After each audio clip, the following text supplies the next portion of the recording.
Hi, welcome to episode 1 of Knit Talk. I'm Megan of the Unapologetic Knitter. I am a full-time knitting pattern tech editor and occasional knitwear designer.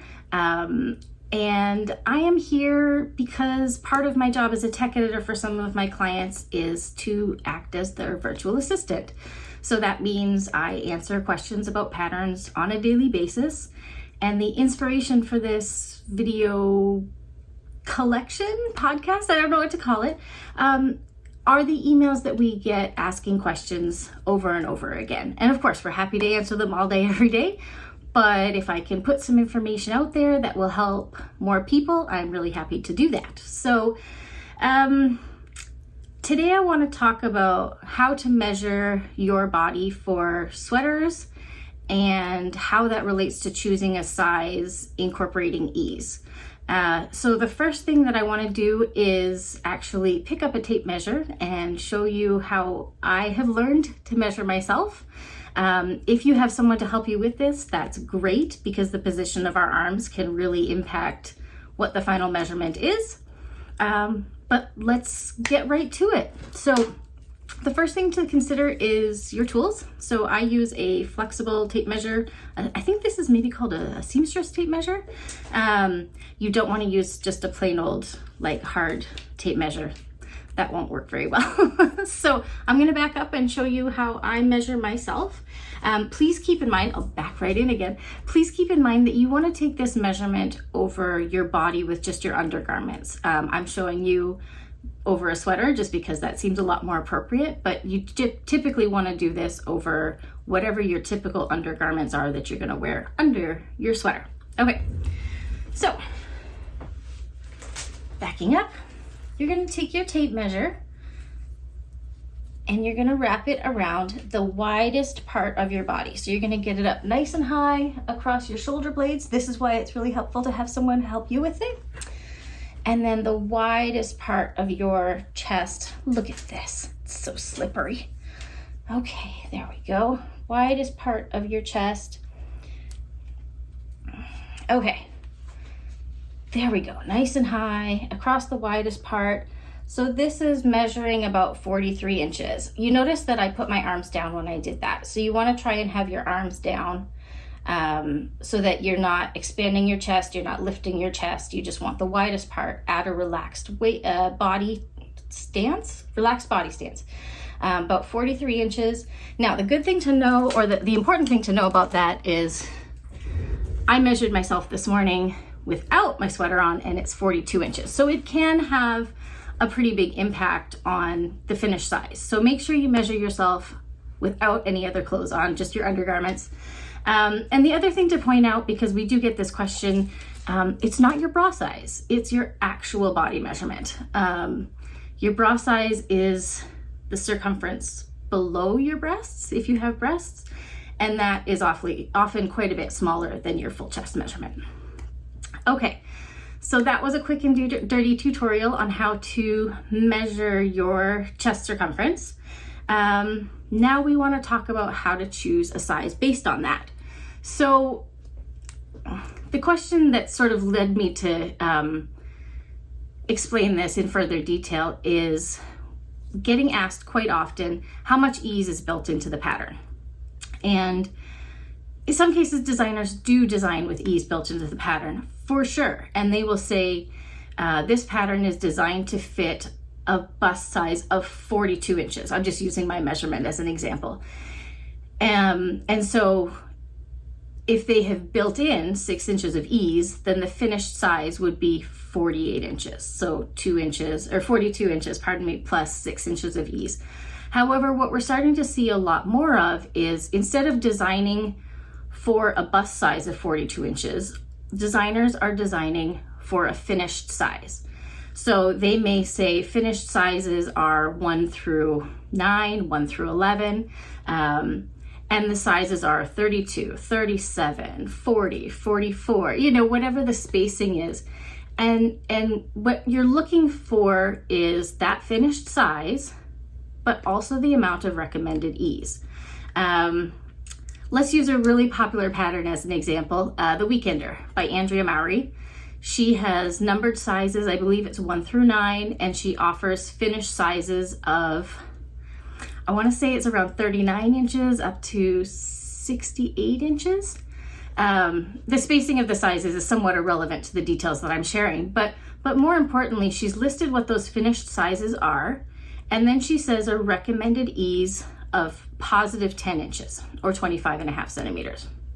So how that relates to your body size is you take your measurement, in my case 42 inches, and I add 10 inches because that is her recommended ease, and I want to wear the sweater just like she has it in her pictures.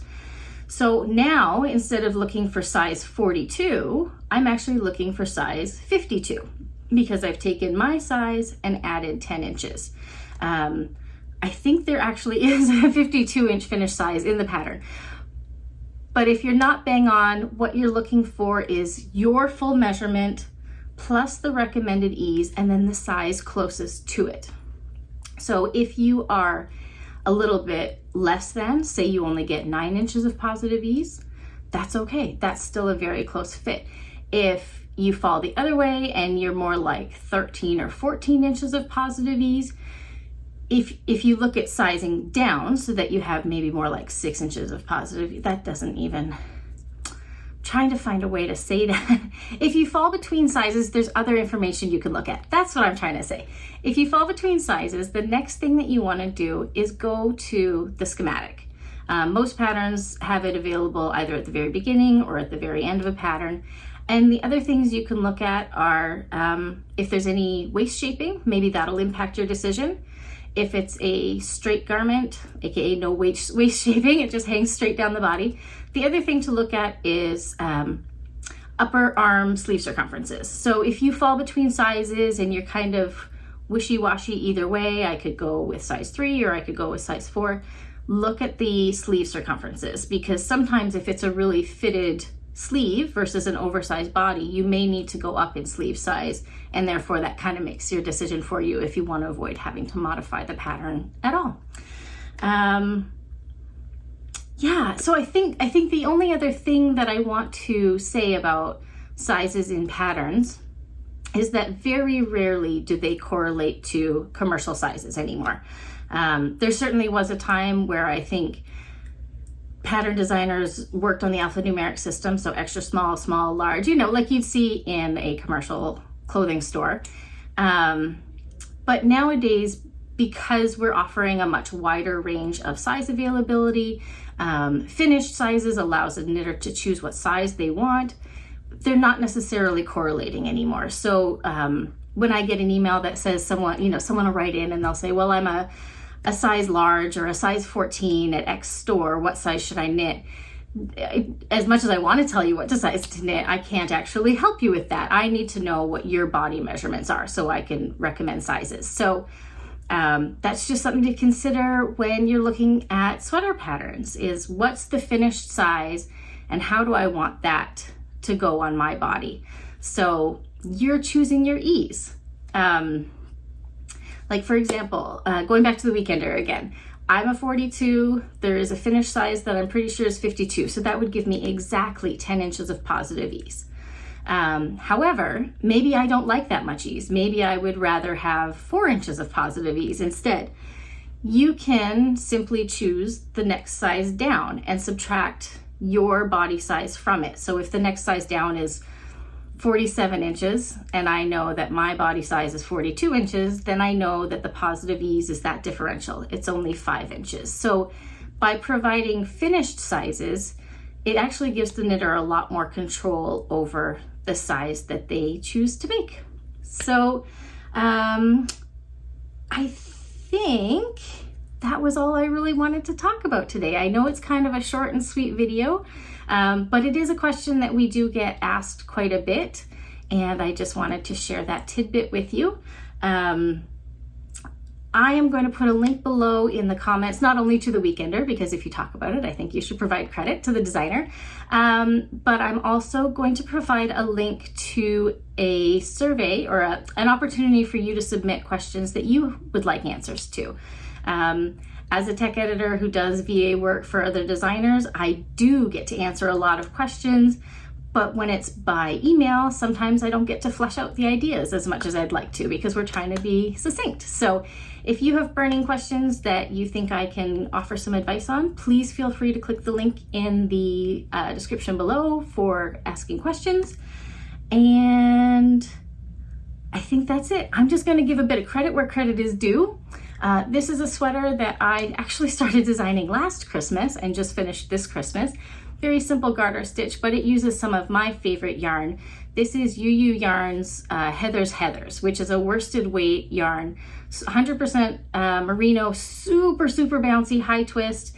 And her Heathers collections that she released last year, the owner of Ewe Ewe Yarns is Heather, so she got to name it Heathers, which is adorable, is a beautiful blend of her yarns that take her existing colorways and adds grays, and it's just this beautiful, warm tonal quality that I just love. So I think I have them in 3 or 4 different colors, not the sweater, the yarns that I'm going to make other sweaters out of. Which brings me to this other little thing that Heather did this year that I absolutely love. She created a knit tracker.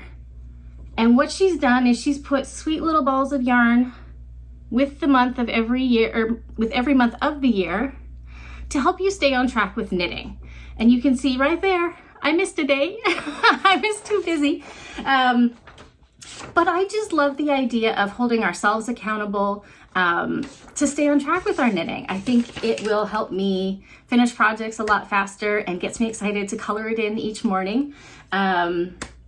Yeah, so that is a wonderful free little resource over on her website, and I will also put a link to that in the description below the video.